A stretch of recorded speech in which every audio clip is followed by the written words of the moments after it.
welcome back to another episode of the Unsung Podcast.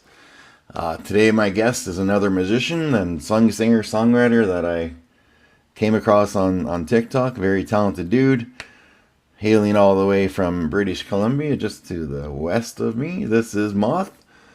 Welcome to my little show here. Well, thanks so much, Dave. It's awesome to be here. This show is really, really amazing what you do.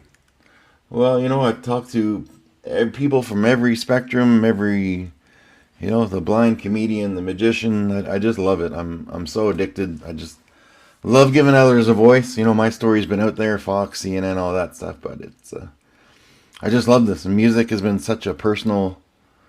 I call it my music pill for me. Like, it keeps me sane. And when I'm up scrolling late at night and just keep finding these amazing artists. So how long have you been playing guitar and singing? Yeah, so I fell in love with music as a fan when I was 10 years old. I think like a lot of kids in my generation, rock music, punk music, the hip hop of that era really made was like a life raft through the struggles of life and the struggles of being a kid. And when I was 15, I got my first guitar, and a buddy of mine taught me a few chords to start playing Nirvana songs and Guns N' Roses songs, and I loved it. But it's one of those things where I always just, I think like a lot of young people, I assumed if you're not just amazing at something out of the box, it's like, oh, I don't have the natural talent. And so it's not something that I did a lot, but I would pull it out and play from time to time as I went through life. It always just made me feel good to be strumming some chords and singing some songs. And I loved reading and writing, so I was always writing poetry, writing my own songs here and there. And then something just clicked a few years ago during the pandemic. I just started leaning into it. And I realized that I'm a creative person and I just feel better if I'm creating. And so since just in the last 2 years, I started playing open mics, started writing songs, just released my first album. And I really do identify now, not just as someone that dabbles in guitar, but as a singer-songwriter and an artist. And I'm just owning that hat now. When did you post your very first TikTok video online playing? How nerve-wracking was that? Oh, that's a good question. I think I've been on TikTok for about a year and a half. My first dabbling with posting on the internet was on Facebook. And then when I was on TikTok, I never even imagined posting on TikTok, but I kind of realized like, oh, this is like a cool way to get yourself in front of people that wouldn't otherwise come across you. My Instagram or my Facebook, it's like my friends and family see that. Yeah. But, your friends and family aren't actually necessarily your music fans. Your music fans are out there, and it's hard for them to find you. So after I posted my first kind of clips of playing on TikTok and, someone were to come along somewhere out there in the world with a nice comment, and you could see like, oh, these are kind of like people that like the same music as me, and they're finding my music is such a cool feeling. That I've continued being pretty active on TikTok, sharing my stuff, and it's actually the only, other than YouTube, it's the only social media I'm on. And I think like you, I think we're sort of brothers in this way. I'm mostly on TikTok to find other small artists. The amount of talent that comes across my feed, someone that has, a couple hundred followers doing their thing, writing amazing songs. I just love finding, it's the number one way I find new music is TikTok. I went on to a live and I was so terrified. It was actually Quinlan, the guy that co-hosts my Sunday Lives with me now. It was his live about maybe 5 months ago. And I was so terrified. I didn't have enough followers to turn on my camera, which I was okay with because then it was just my voice and my guitar. And just doing it that one time, man, it was so powerful. Because I play guitar for myself and myself only for like 20 years. And when I'd go to karaoke, I'd have to be like 3 sheets to the wind drunk to get up and sing because Yeah, yeah. it was so nerve wracking. And then my girlfriend Amanda, who's like my number one fan in the world, she's like, "Oh, you should put up a video." And Yeah. then it was okay. I put up a video, and then I put up a song I wrote, and I think the first one though was me playing guitar at a church in front of people sober for the first time in 28 years, which is the most nerve Wow. wracking feeling of my life. And that one had like 23,000 views and not one troll. It was like, Uh, what's going on here? Because the trolls used to give me such anxiety and panic attacks, and now I just yeah. don't care anymore. If Yeah. Yeah. people don't You like get what I rid of do or like what mentally they not see, caring. they can turn the channel, right? Yeah. Yeah. So I mean, the negative comments are gonna come. I just posted an episode with a blind comedian, and he said, uh, "TikTok people accused him of faking being blind. Like, how do you even do that? Like, Yeah. I don't know. There's some special people out there that are just so miserable with their own lives, they try and ruin everyone else's." Well, yeah, that's just it. Yeah, yeah. It's a lot of projection.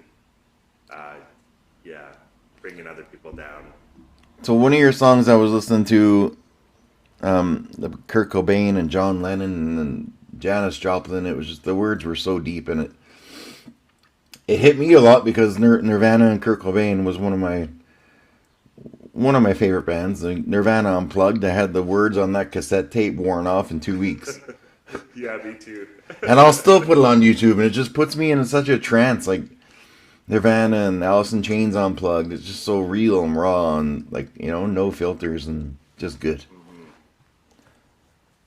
So he was a big influence to you, obviously. Oh, 100%. 100%. Yeah, and it's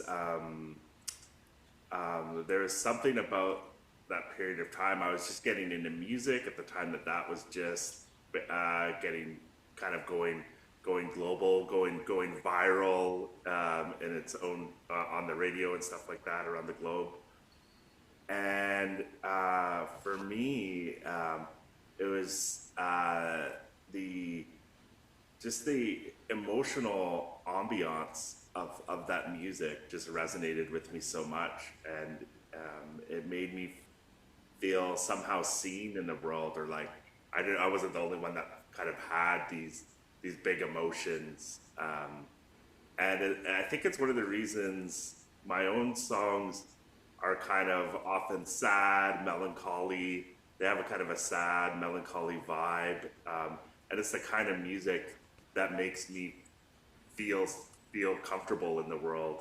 I get comfort out of hearing um, um, that kind of music because it makes me feel connected to others that are experiencing the same thing.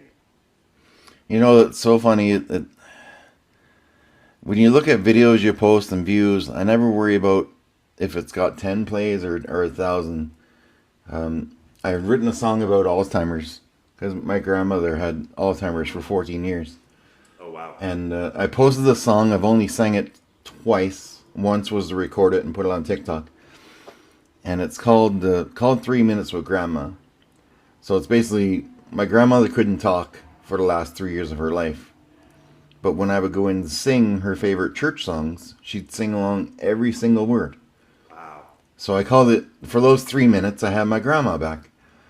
And this lady had seen it, and I guess she's going through the exact same thing, and she used to go in and sing, and she's like, that song, it just hit me, and she's like, thank you for writing that and recording that. To me, that's more valuable than a song hitting like, 100,000 plays or something, or I haven't Yeah. put anything on Spotify yet because I'm too nervous, but it's about impact, right? And that's talking to people like you, and you never know who could be out there that could hear a song and be like, okay, this song is Yeah. is hitting me hard. So Yeah, and I think that's actually reminds me of there's a very specific moment where I kind of sort of identified more as a singer songwriter and an artist than just like a hobby player. I was playing an open mic, small crowd at one of my locals, and I played one of my songs, "I'm Alone, Nobody's Here,"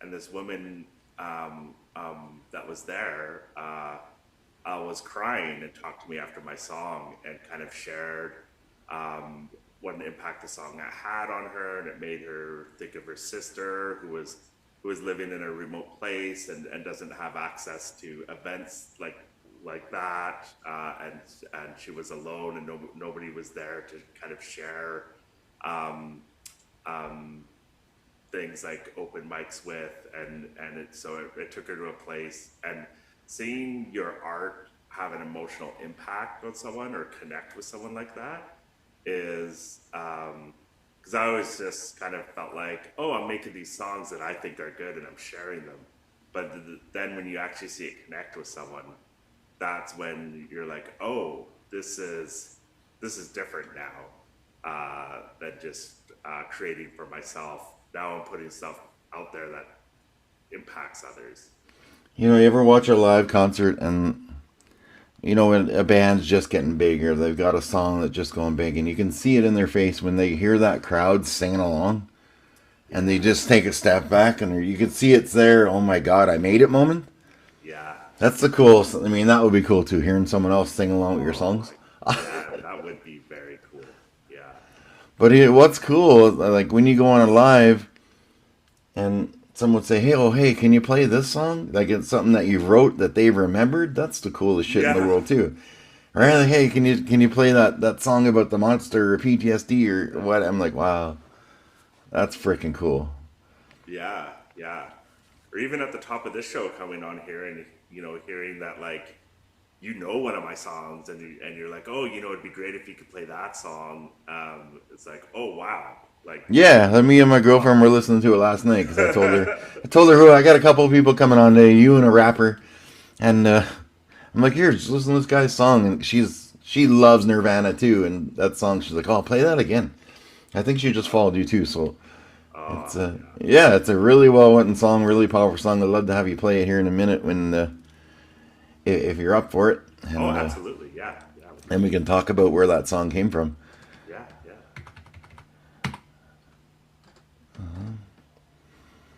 Yeah, so did you want to play that song now, and then we'll have a chat about it? Yeah. Yeah. Sounds good. Let's go Let's for do it. it.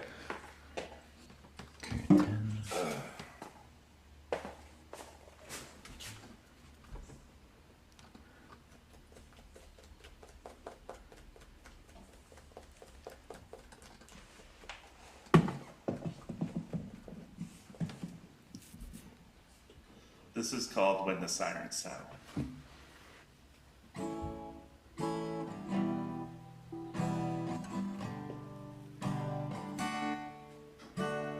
I wish we could have got Kurt Cobain clean. I'd like to hear old man Kurt Cobain's song. I wish we could have stopped the bullet that killed John. I'd like to hear old man John Lennon's song. Gun violence addiction don't just take the famous down. Friends and family feel more when the sirens sound. When the sirens sound. When the sirens sound. When the sirens sound. When the sirens sound. I wish we could have got Janis Joplin dry. I'd like to hear old woman Janis Joplin's song. I wish we could have had another round of towns. I'd like more Van Zandt songs singing my dark bars. Gun violence, addiction, don't just take the famous down. Friends and family feel more when the sirens sound. When the sirens sound.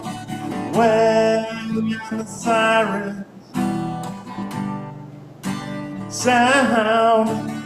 When the sirens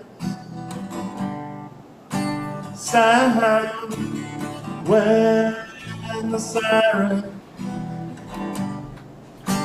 sound. And I know strawberry fields don't actually last forever. There are many reasons why we scratch till we bleed.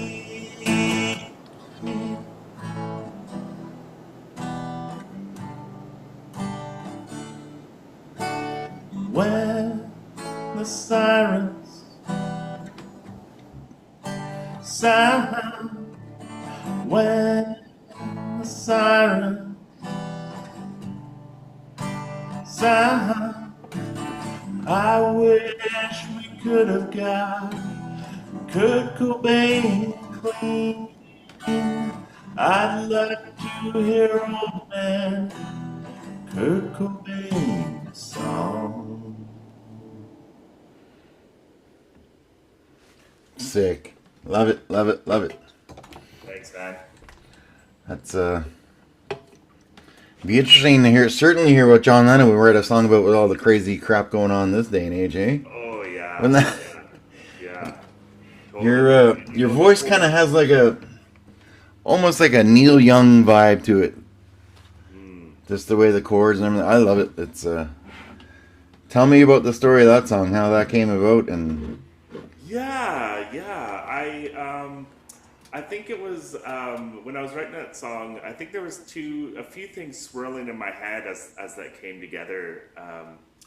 One of them is I recently read this autobiography by Mark Lanigan, one of my favorite singer-songwriters. He wrote this memoir called "Sing Backwards and Weep." He was the lead singer of the Screaming Trees, and then went on to have this amazing both solo career of albums, but also amazing collabs with PJ Harvey and the singer from Bell and Sebastian, a whole bunch of different folks, Queens of the Stone Age. And he was kind of part of that scene, great friends with Lane Staley from Alice in Chains, really good friends with Kurt, all these people that were tragically lost to addiction and mental health issues. And Mark Lanigan's solo career, just all these amazing albums and songs. He ended up kind of sobering out and kind of having a second career at an older age, and has all these amazing songs.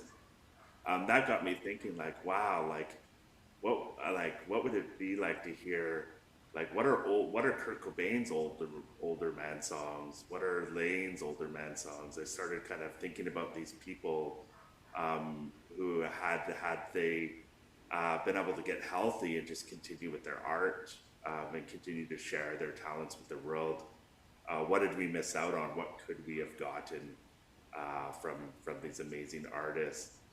So there was that on the one hand. The other hand, we're living in this opioid crisis. I live right downtown in my community, and there's just constantly sirens going off, people being rushed to hospital. Sometimes they're saved, sometimes they pass away. There's just a lot of overdoses in my neighborhood. And every time I hear the siren sound, I think about that, and I think about the potential we lose when anyone passes away from these things. So that song kind of captures these two observations I had running in my head, and that's kind of how that song came together. You know, something I always think about, it was like Kurt Cobain, Chris Cornell, Alice in Chains. Sometimes I think about all the songs they've written that are just somewhere stored away in a binder that never got put to music. Totally. You know, like, we put up our songs, and the one, like, I've got tons of songs I've written that I'll never post because they're just too personal. Yeah. Or, just ones like one I wrote about my daughter the day before she was born, sat in my email for 11 years. And I just finally put music to it about a month ago. So sometimes I think about guys like that, and, Kurt Cobain and Chris Cornell and Amy Winehouse, and just, you wonder how many songs they have hidden away somewhere that, Oh yeah. Totally. in a closet in a binder that they'll never get Yeah. written or like put to music or anything. Yeah. Absolutely. So Absolutely. that's one thing that came to mind when I heard that song from you, and I was like, wow, I wonder, how Yeah. many John Lennon songs we have no idea about, or Yeah. it's kind of cool to Absolutely. think about. So Yeah. you said you have an album out, up on Spotify, I'm assuming. How Yeah. many? Yeah. It's called Nobody's Here. It's a 7 song EP album. The song I just played's one of the 7 songs on there. And I started writing some of those songs over a year ago, and I've been kind of workshopping them at open mics around town, and fine tuning them. And then they just really felt ready to be put together and put out. And I got really lucky. I met this really great guy in the scene here, who's just a bit of a Swiss Army knife. Great singer, great musician, can reproduce and mix and master, and he has a nice little home studio set up. And so connected with him, and he did some just gorgeous lead guitar work on the album, as well as putting all of his recording talents to it. And yeah, I'm really really happy with how it turned out and how it Beautiful. sounds. So if people want to find you on Spotify, what's your username on there? I'll put it in the description, but Yeah, just yeah, Moth Smith. Moth Smith is my stage name, because my name is Tim Smith, and I'm like, nobody will ever find Tim Smith on Google. So I changed it. I used because my full name's Timothy, so I took the Moth. So it's Moth Smith is the artist name. Album's called Nobody's Here. And it's available on all the major streaming, whatever your preferred streaming platform is. That album's on there, and of course you can get it on Moth Smith Bandcamp. Can be listened to for free there as well, and it's also can be found on YouTube. perfect. Let's hear another tune if you're down to play one more. Absolutely, yeah, Perfect. yeah, And then we can talk about what you play after, or if you want to talk about it before, up to you. yeah. Well, yeah, no, I'll just rock one out. This one is called Hard Like Sunday Morning.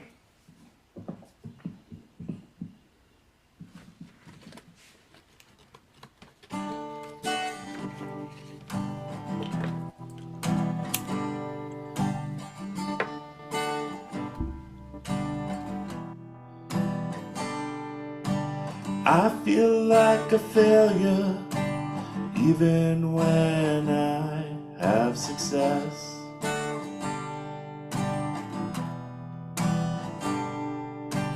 Wake up Sunday morning, worried about future stress.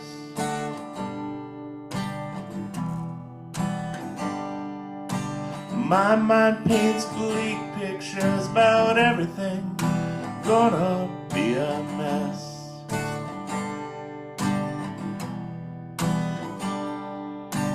Hard like Sunday morning, it's almost 2029. Mind is a trial, body's a fetal spiral.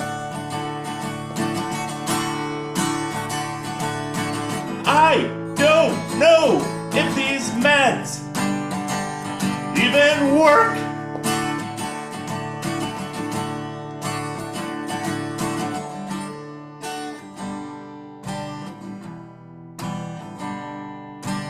I feel like I have no friends.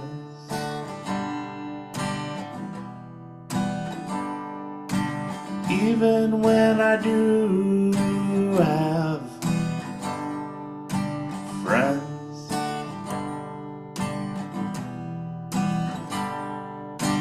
my mind paints mean pictures about everything. Gonna be a mess.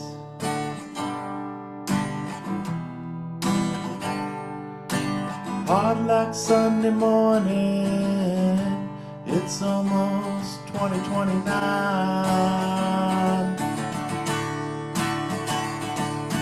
Mind is a trial. Body is a fetal spiral. I don't know if these meds even work.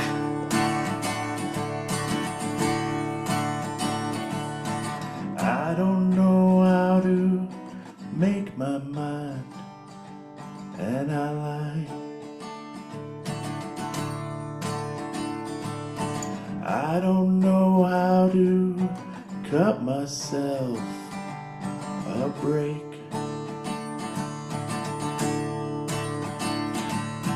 Hard like Sunday morning. It's almost 2029.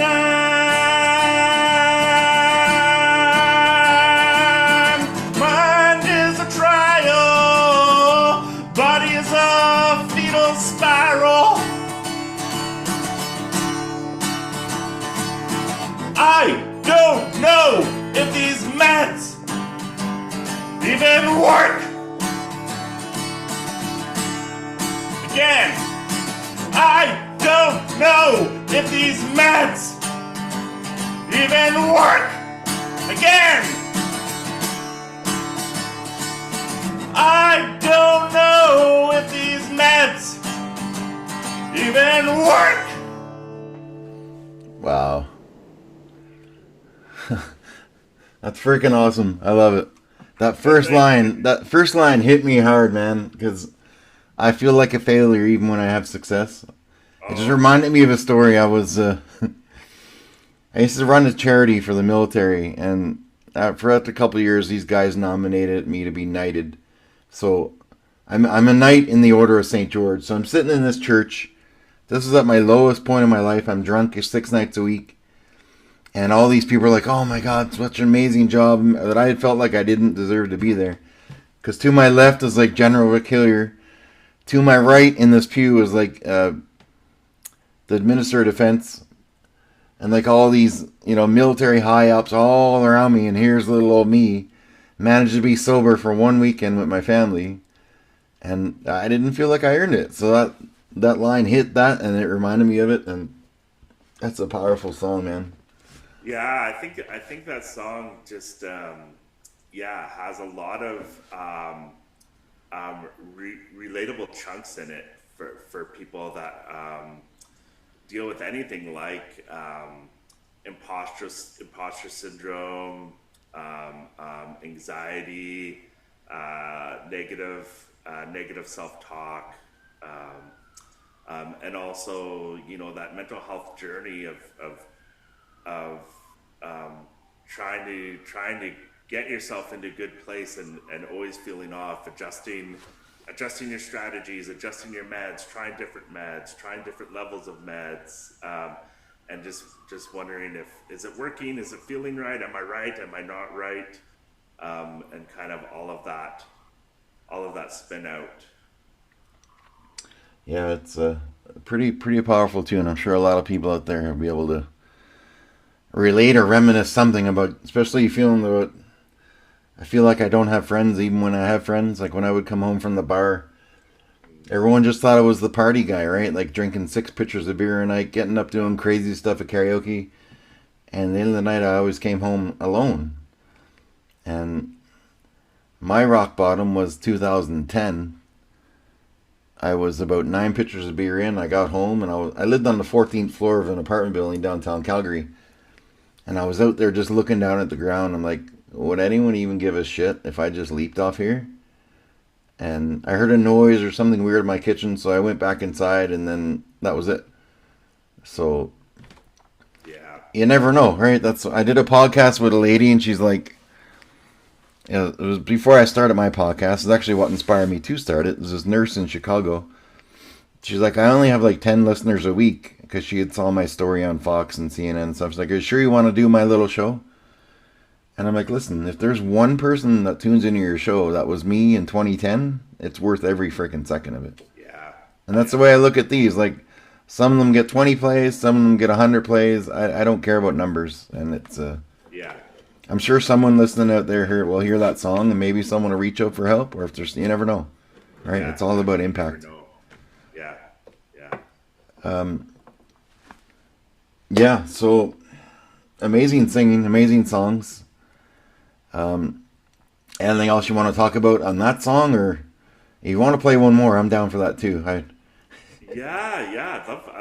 I'd love to play. I'd love to play another one. Yeah. What about that song you said that the lady came up crying after? Can you? Yeah, sure, Nobody's yeah, here. That sound might be a powerful one to play on here. Yeah. Absolutely. This one's called "I'm Alone, Nobody's Here."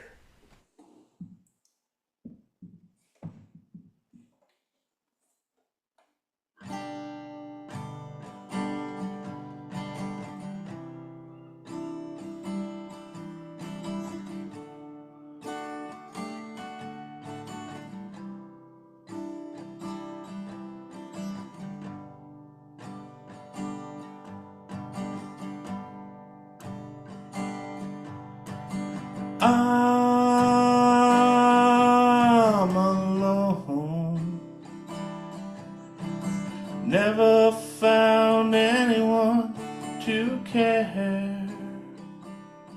Nobody's here.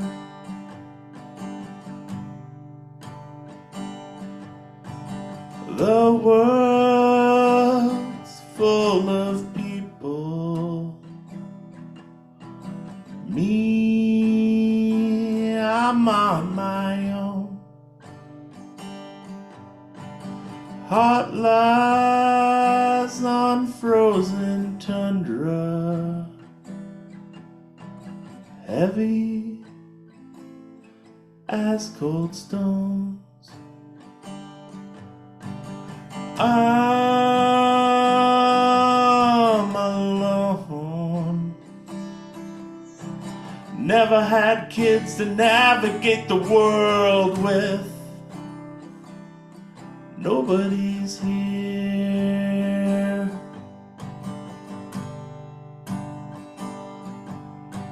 And when I'm gone, there is no one to remember my name.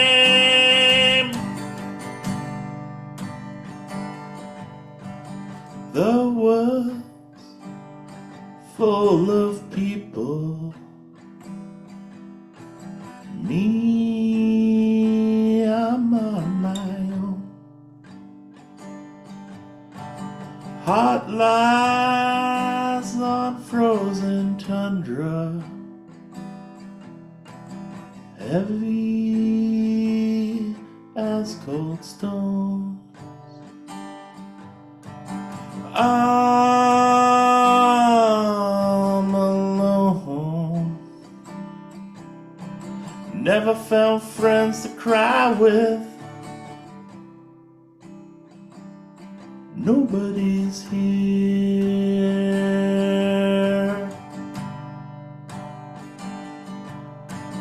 The world's full of people. Me, I'm on my own. Heart lies on frozen tundra, heavy as cold stone. Wow. Now I can see why that affected that lady. I was listening to those words pretty deep. That's good, man. That's good stuff. It's quite powerful. I'm glad you came on with me. And well, I'm really stoked to come on this show and just play a smart part in this whole community and platform you've built up. It's really awesome. well, I do my Sunday lives. You're ever around at the 2 o'clock your time till about 4 or 5 every Sunday. We've done 18 of them so far. It's just a live mental health open mic on TikTok. And some people come up and play. Some people come up and do karaoke. Some people come up and just share their story. And every week something special seems to happen. If it's one... This one guy came on and he was holding stuff back. You could tell for a long time. And he just let everything go. And he made so many great connections. And so many dudes and so many men and women in there. I mean, men's mental health is a big thing. But everybody's welcome in there, no matter if you identify as a pencil. I don't care. But right, it's pretty special. I love what's happening with it. Coming across people like you late at night on TikTok, I love it. Every night, if I can't sleep, I'm just scrolling for live artists. And if anyone's got over 10,000 followers, I usually don't message them because they're probably too busy to respond anyway. So I look for people just starting out or like, cool things are happening. My sponsor, that's SJR. Awesome that you're, kind of a bridge for some of the smaller artist crowds out there. They definitely are, I think, a conduit to a community. So that's awesome. Right, my lab is trying to say hello to you here. I've got one more question. Hold on a second. I've got one more question I always ask at the end of every episode. It's kind of an icebreaker for some of the serious chats I've had, but if there was a 100-meter pigeon carrying contest, how many live pigeons could you put in your arms and still have in your arms at the end of the race? Ooh. I'm a biggish person, so I think I could do pretty well. I think I could do live. I was gonna say 8, but I think if I tried 8, I think 1 or 2 would wiggle out. So I'm gonna say 6. Okay, you're about the middle of the pack there. If someone could do 12, I'd love to see it. Well, there was a little Italian lady who's like 5'0", said she put double-sided duct tape all over her chest and just strapped the pit and walked like this, right? Well, I didn't know duct tape was allowed. Well, hey, you gotta get creative. I had Leslie Horton on from Global News National, and she just refused to answer the question. She has a phobia of Canada geese and pigeons. Oh. So she's like, no, next question. So, well, all right. If anyone wants to check out Moth's music, check the link in the description. His Spotify, anywhere you stream music, just search Moth Smith, and give him a follow on the old TikTok if you're on there as well. Absolutely. All right, man. Thanks for coming on with me, and keep on rocking. Yeah, thanks, Dave. This was a real treat. Thank you. All right.